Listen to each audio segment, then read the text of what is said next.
នេះគឺជាសកម្មភាពរបស់ខ្ញុំដែលបន្តគេងនឹងស្ទឹងឆៃដំណាក់ភ្លងមកយប់ទៀតហើយមានសកម្មភាពជាច្រើនមានដាក់មងចងសន្ទូចនឹងសកម្មភាពជាច្រើនទៀតមានឆ្អើរត្រីនិងមុជបាញ់ត្រីនៅពេលយប់ផងដែរហើយសកម្មភាពខ្ញុំនៅមួយយប់នេះផងដែរគឺទេសភាពស្អាតមែនទែននៅតាមដងស្ទឹងពុកម៉ែបងប្អូនបាទកុំឲ្យខាតពេលវេលាយូររងចាំទេសនាវីដេអូពេញនឹងបន្តិចទៀតនេះនៅថ្ងៃបន្តរបស់ខ្ញុំបាទ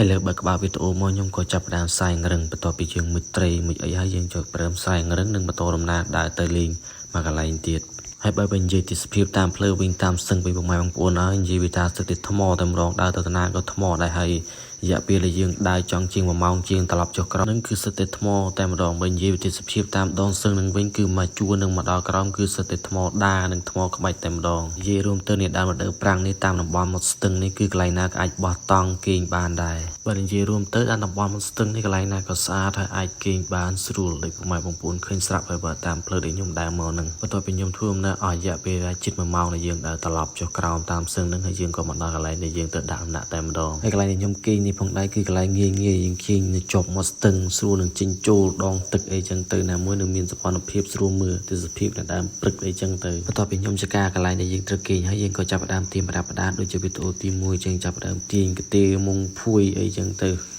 និយាយលេងទេពុកម៉ែបងប្អូនគឺមានតែឆ្នាំងចាននិងរឹងនឹងឯងបន្ទាប់ពីខ្ញុំរៀបចំកន្លែងហើយខ្ញុំក៏សាក់លងរឹងមើលហ្នឹងថាវាស្រួលឬវាជាប់អត់ហើយក៏យើងក៏បន្តរកអស់ទុកគេងនៅពេលយប់ព្រោះអីខ្លាចតែយប់យើងរវល់បានរកអស់យើងទៅហើយបន្ទាប់ទៀតមកខ្ញុំក៏ចាប់ផ្ដើមសាឡាងទទូចដើម្បីគប់លេអញ្ចឹងណាគេមានត្រីខ្មាន់ត្រីពួរអីវាខំទៅព្រោះអីខ្ញុំមកនេះគឺមេឃវាមិនតន់ល្ងឹតទេប្រហែលជាម៉ោង3ម៉ោង4នឹងឯងហើយដូចតែបងប្អូនអ្នកមើលឃើញស្រាប់បានគប់ចុះគប់ឡើងគឺគ្មានស្អីខំទេព្រោះអីមេឃវារៀងល្ងឹតថ្ងៃក៏វាមិនសូវចាំងអញ្ចឹងទៅវាមើលមិនសូវឃើញចំណែកឯបងដែលមកក្រុមរបស់ខ្ញុំក៏ចាប់ផ្ដើមអាំងត្រីអង្គុយហូបអីគាត់ក៏ធ្វើការហេបាយថ្ងៃត្រង់ផងដែរចំណែកឯខ្ញុំវិញគឺចាប់ផ្ដើមស្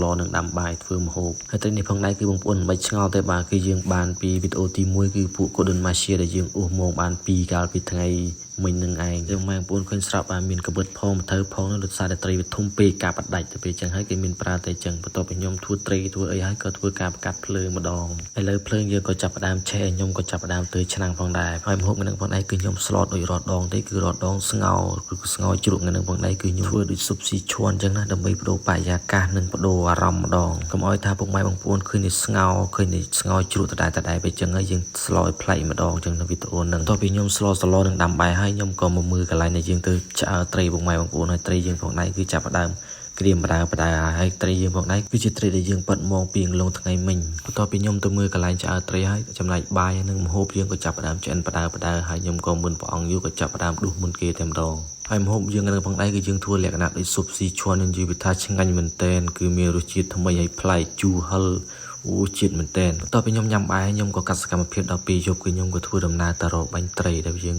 នៅកន្លែងដែលយើងបាញ់ត្រីនៅផងដែរគឺនៅចិត្តដំណាក់ដែលយើងត្រូវគេនឹងទេហើយដូចតែឃើញស្រាប់បើគឺយើងទៅទាំងអស់គ្នាតែម្ដងគឺគ្មានអ្នកណានៅចាំដំណាក់ទេហើយនេះផងដែរគឺជាពិលដែលយើងកែច្នៃគឺយើងកាត់ខ្សែតដែលរិចចឹងមកបានវាភ្លឺបើយើងដាក់កងតាក់ឬក៏ដាក់អំពូលកែថ្មីហ្នឹងគឺលឹបទឹកអត់កើតទេគឺវាធ្វើការឆ្លងដល់ពេលចឹងហើយតើយើងកែច្នៃចឹងបើយើងមិនអាចចុះលឹបទឹកបានបើមិនចឹងទេគឺពិលថ្មីគឺឆ្លងតែម្ដងបាទលើក៏មិនព្រះអង្គយូរខ្ញុំក៏ចាប់ផ្ដើមចូលត្រីមួយបាទគឺចាប់ផ្ដើមបាញ់ឲ្យបោះមកលើគោះហើយនេះគឺជាសមិទ្ធផលដែលយើងចុះបាញ់មួយផ្លែតហើយជា1ម៉ោងនឹងឯងយ៉ានេ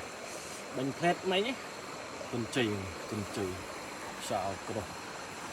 បាទនេះណែវ៉ាបន្ទាប់ពីយើងបាញ់ត្រីហើយយើងក៏ធ្វើការឆោអាំងភ្លើងនិងធ្វើការត្រឡប់មកដំណាក់វិញផងដែរប៉ុន្តែត្រឡប់មកដំណាក់វិញគឺខ្ញុំអត់បានធ្វើសកម្មភាពតាមផ្លូវទេហើយត្រីដែលយើងបាញ់បានក៏យើងធ្វើការជុះដាក់ថង់ដើម្បីយកទៅឆ្អើទុកដំណើរទៅថ្ងៃស្អែកនឹងត្រឡប់ទៅផ្ទះវិញអញ្ចឹងណាប៉ុន្តែចំណែកឯខ្ញុំវិញគឺអត់ជួយជុះត្រីគេទេគឺរត់មកគុំភ្លើងដើម្បីបានគេងមុនគេអញ្ចឹងទៅព្រោះអីមីក៏ចាប់ដើមទៅជែកហើយណាមួយខ្ញុំទើបនឹងងើបពីទឹកទៅពេលអញ្ចឹងទៅគឺទៅជែកមែនទែនបូកសំរួមគ្នាអញ្ចឹងណាហើយយប់នឹងប៉ុន្តែសុំគេងមុនឲ្យពុកម៉ែបងប្អូនបាទគឺគាត់ណាយសុបិនល្អរីត្រីសួស្ដី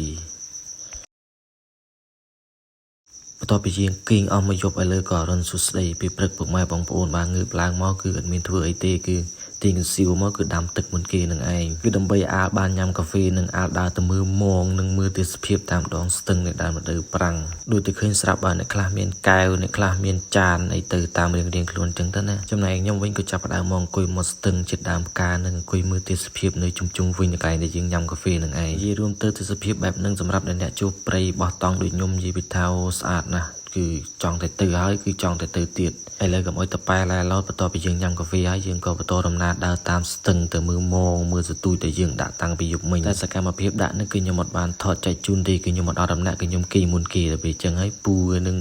បងរបស់ខ្ញុំគឺគាត់រត់មកដាក់អីចឹងទៅហើយត្រីយើងផងដែរគឺបងម៉ែងប្អូនបាច់ឆ្ងល់តែមានទីក្រោះហើយមានតែខ្យាលទេតំបន់ខ្ញុំគឺមិនមានត្រីអីច្រើនប្រភេទជាងនេះទេគឺមិនសូវស្បួលដូចខាងបងប្អូនឬក៏ខាងស្រុកទលេទេគឺនៅតំបន់ខ្ញុំគឺមានត្រីតែ2 3មុខនឹងឯងចំណែកឯខាងទលេឬក៏ខាងសមុទ្រឬខាងស្ទឹងពុកម៉ែបងប្អូនគឺមានត្រីច្រើនប្រភេទអីចឹងទៅអាឡ័យតែរវល់និយាយរឿងត្រីឥឡូវក៏ចាប់ផ្ដើមយើងក៏អាំងត្រីឆ្អិនហើយមកជូរយើងក៏ចាប់ផ្ដើមបុកដែរគឺព្រឹកនឹងផងដែរគឺយើងមានត្រីអាំងត្រីឆ្អើរដើម្បីរូបបរិយាកាសព្រៃរាប់ដងយើងស្ងោរចឹងនៅពេលចឹងព្រឹកនឹងគឺយើងអាំងហើយយើងជ្រលក់ម្ដងដើម្បីបដូររសជាតិហើយដូចដែលបងប្អូនអ្នកមើលឃើញស្រាប់ហើយគឺត្រីយើងអាំងក្រៀមនឹងត្រីឆ្អើរយើងក្រៀម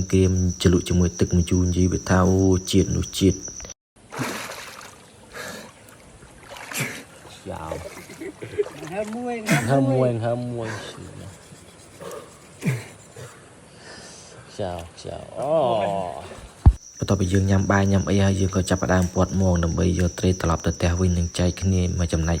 រៀងខ្លួនអីចឹងទៅបន្ទាប់ពីខ្ញុំពាត់មងអស់រយៈពេល1ម៉ោងជាងហើយយើងក៏ទទួលបានត្រីប្រហែលជា4-10 គីឡូហើយយើងក៏ចាប់ផ្ដើមសាមងហើយនឹងសកម្មភាពមួយនោះគឺខ្ញុំអត់បានថតចែកជូនពុកម៉ែបងប្អូនមើលទេព្រោះអីថាខ្ញុំក៏លឹបទឹកហើយក៏អត់មានអ្នកនៅលើគោកពីចឹងទៅអត់មានអ្នកកាន់កាមេរ៉ាដល់ពេលចឹងទៅអត់បានថតសកម្មភាពដែរកន្លែងនេះមួយហើយវីដេអូនេះផងដែរគឺខ្ញុំសុំតែបញ្ចប់តែប៉ុណ្្នឹងហើយពុកម៉ែបងប្អូនកុំភ្លេចជួយតាមដាននិង follower page របស់ខ្ញុំម្នាក់មួយផងបាទអរគុណបងប្អូនដែលបានតាមដានវីដេអូខ្ញុំបាទអរគុណបាយបាយគ្រប់លាជួបគ្នានៅវីដេអូក្រោយ